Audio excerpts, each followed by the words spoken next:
Ayan, today guys, magluto tayo ng ating simpleng ulam ulit. Sliced tenderloin beef and leek. Lagyan natin guys ng konting ginger at ang ating black pepper sauce. Ayan guys, eto lang po ang gagamitin natin para makapagluto tayo ng ating simpleng ulam. Ayan. Sana ay samahan ninyo ako dito sa aking kusina magluto ng ating simpleng ulam. Ayan, so magluto na tayo guys. Konting mantika lang.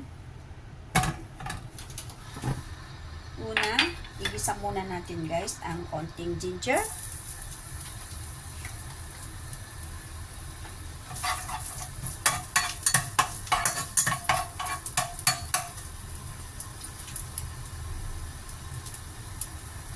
Mabilis lang yan guys. At ang ating leek.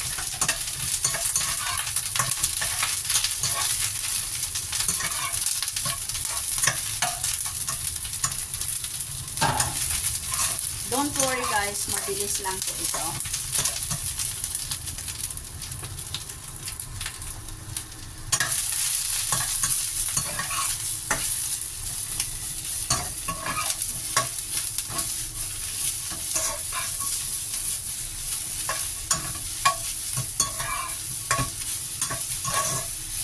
At ang ating beef, mabilis lang din lutuin. Hindi na natin kailangan lutuin ito ng matagal. Ayan guys. Yes. Super bilis lang guys. Lagyan lang natin guys ng panakot. Panakot ang tawag dyan eh. Ayan.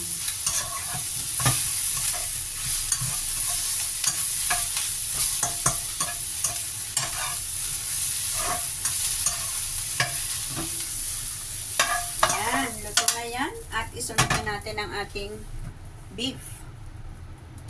Konting mantika, of course. Ating ginger. Alam nyo kung bakit tinanggal ko guys yung leek? Kasi mabilis siyang malusay, mabilis maluto. Eh ayaw natin yon. Dahil ang ulam, kung overcook, kahit gaano pa kasarap yan, hindi na masarap. Yan. Pag na-overcook. Masarap yung halfway done lang. Ayan.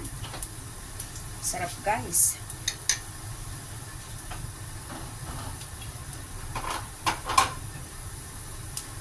At ang ating beef.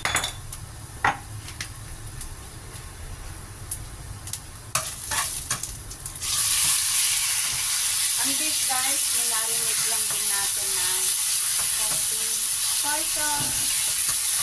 At siyempre, ganun talaga yun.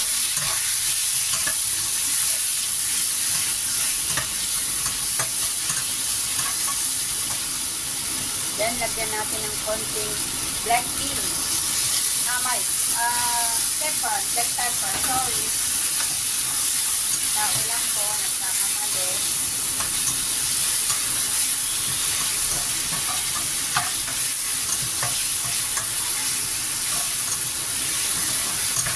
Lang para naman hindi masyadong maanghang para sa hindi gusto ng maanghang. Pero sa akin guys, gusto ko yung medyo malasaan mo yung anghang.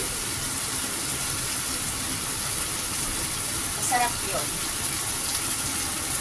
Kaya para sa akin, lagyan ko pa ng konting, dagdagan ko ng konting pepper guys.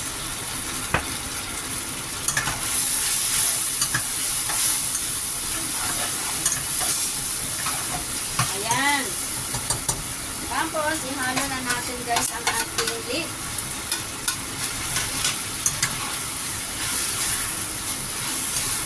And then, ready na tayo. Yahoo! Ang sarap guys, oh. Look at this.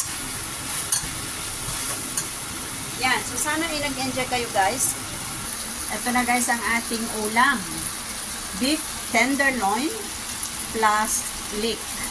Sarap guys. Patayin na natin ang apoy at pwede na tayong kumain.